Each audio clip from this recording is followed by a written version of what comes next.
Agora 10 horas e 18 minutos, toque, toque, toque, operação da Polícia Federal. E quando tem operação da Polícia Federal, a gente quer saber que operação é essa. E olha quem vem chegando por aqui. Eu vou me levantar para dar as boas-vindas à nossa deusa, Daniela Lima, chegando por aqui. Bom dia, Dani, seja bem-vinda. Nossa, o pessoal realmente combinou de branco, né? Hoje é em homenagem ao Santos, Melhorei que a não luz será até. rebaixado. É isso. Melhorei a luz aqui para Fabiola Cidral, essa maravilhosa. Bom dia, lindíssima. Obrigada pela acolhida. Oi, Josias. Oi, Sakamoto. Vamos lá, Dani. Você já chegou bombando com a sua informação aí. Polícia Federal faz busca na 13ª Vara Federal de Curitiba. Essa mesmo, da Lava Jato. Conte-nos tudo. O que tem aí? Fabiola, para entender essa história, a gente vai precisar voltar um pouquinho no tempo. Esse caso está nas mãos do ministro Dias Toffoli há quase 2 anos. O ministro Dias Toffoli recebeu a queixa de um ex-delator.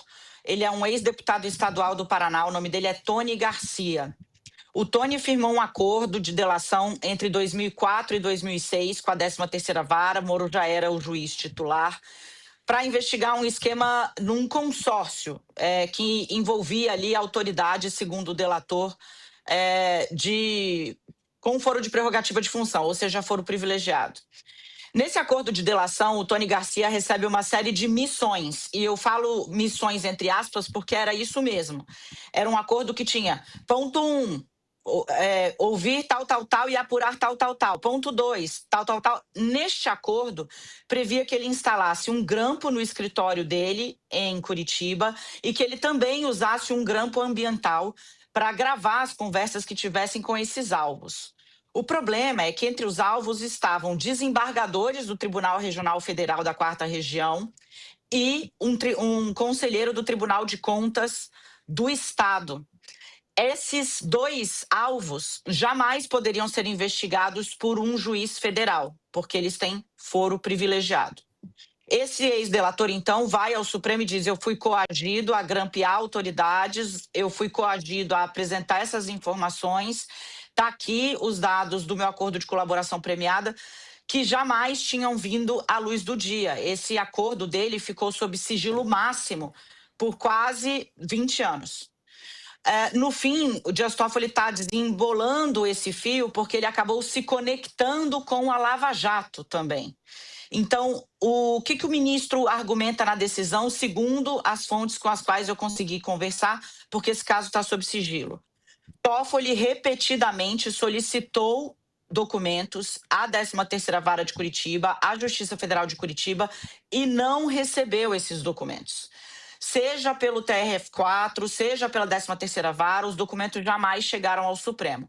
Então, o ministro agora exarou uma ordem que, segundo o trecho aqui em que eu consegui acessar, franqueie acesso à Polícia Federal para que obtenha todos os documentos relacionados a 8 pessoas, entre elas, claro, o ex-delator Tony Garcia, mas tem outros alvos, né?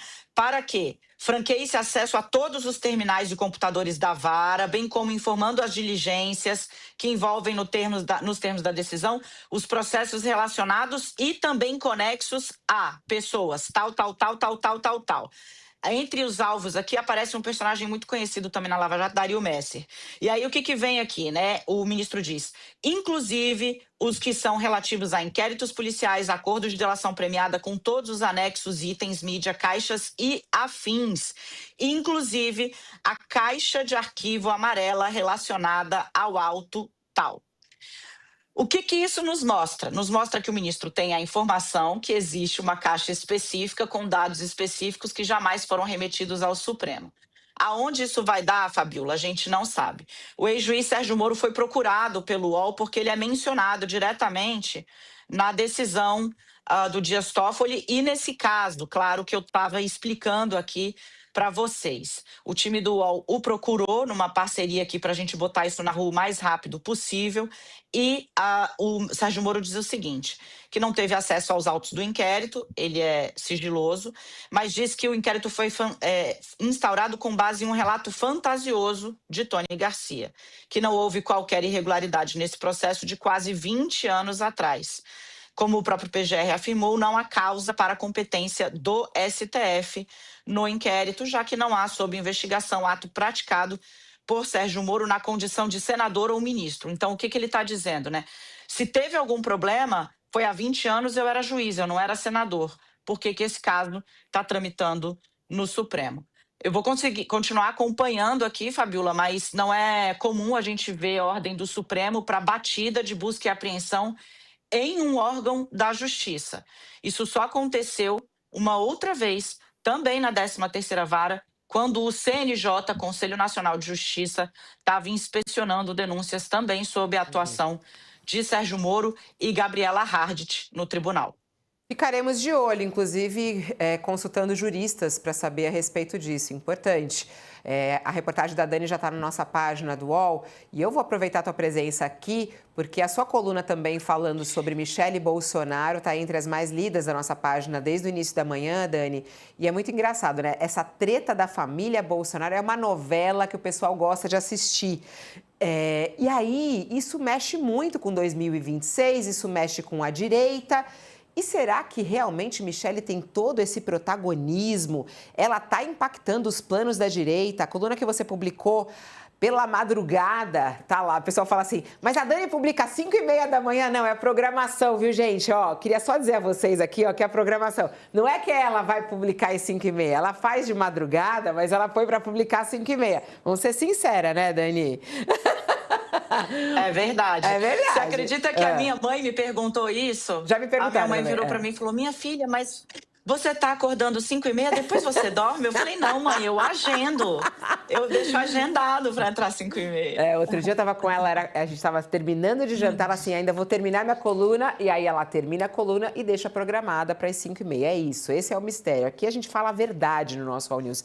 Ô Dani, vamos lá. Michele Bolsonaro, ela recebeu o pedido de desculpas da família Bolsonaro. Mas e a direita, como é que tá? Na sua coluna você fala que esse protagonismo, né, dela nessa situação lá do Ceará, do Ciro Gomes, faz a direita rever seus planos.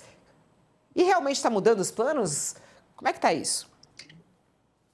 Porque é o seguinte, Fabiola, a sinalização que a direita está recebendo, a Michele Bolsonaro não vai se submeter ao crivo ou submeter os planos políticos dela ao crivo do 01, 02, 03. Flávio, Eduardo e Carlos Bolsonaro, desse triunvirato, né? Ela se assenhorou das posições dela e fez valer. Ontem ela deu um checkmate nos filhos do ex-presidente, travação com o Ciro Gomes.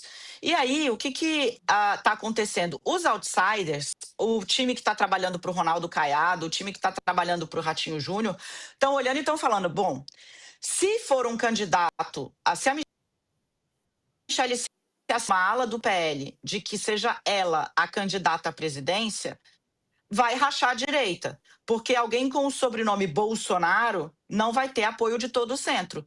Então, os outsiders da direita estão se animando. Por quê? Estão vendo a possibilidade real de alguém com o sobrenome Bolsonaro, que, claro, vem com um apelo eleitoral forte, mas pode também afastar um eleitor de centro.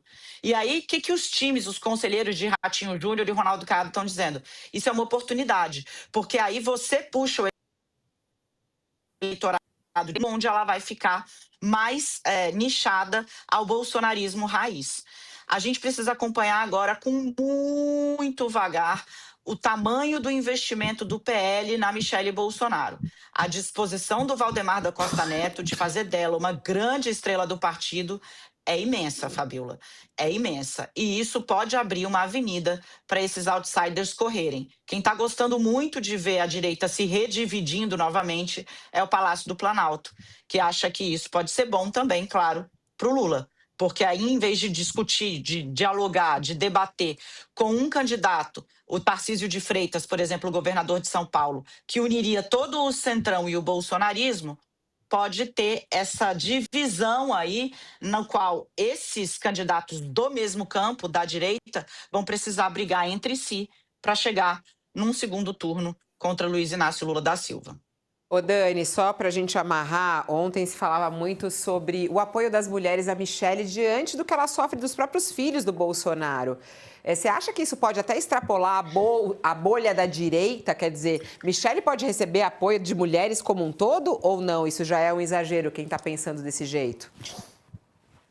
Já extrapolou. Ontem a gente estava falando sobre isso no UOL News, da segunda edição, e tinha muitas mulheres comentando, olha, eu não sou de direita, mas ela se impôs diante de homens que estão acostumados a mandarem em suas mulheres, né, que pregam aí a subserviência. Então, só por isso tem o meu aplauso. Foi um comentário que apareceu ontem, então já furou a bolha. A Michelle Bolsonaro, e eu digo isso sempre, porque a gente faz análise da política real, né?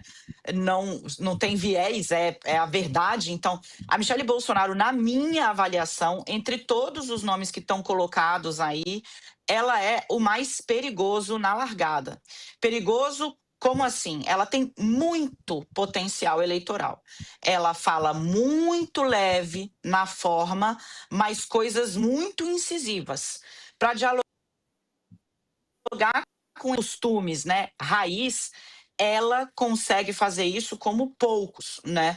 Além disso, é mulher e evangélica, ou seja, ela transita em grupos que são numerosos e valiosos eleitoralmente. Então, vejo a ex-primeira-dama com um potencial eleitoral bastante grande, como disse ontem uma fonte, né, maior do que as pessoas e talvez até ela imagine. É isso. Eu vou te liberar, porque você tem entrevista agora, 10h30. Corre lá, que eu tô louca para ver o que vai sair dessa entrevista. Beijo, bom trabalho, Dani. Tchau, meninos. A Dani vem na Tchau, sexta, tchau. né, Dani, com a Obrigado. gente? Você vem na sexta? Me falaram aqui que você vem na sexta. Sim, senhora. Estarei contigo sexta-feira. Aqui no E estúdio? também à noite. Estarei duplamente. Se você quiser, eu vou aí ficar com Eu você, quero. óbvio. Óbvio Te que eu dar um quero. cheiro. Vamos. Então, aguarde. Depois a gente almoça juntas. Beijo, tchau. Tchau.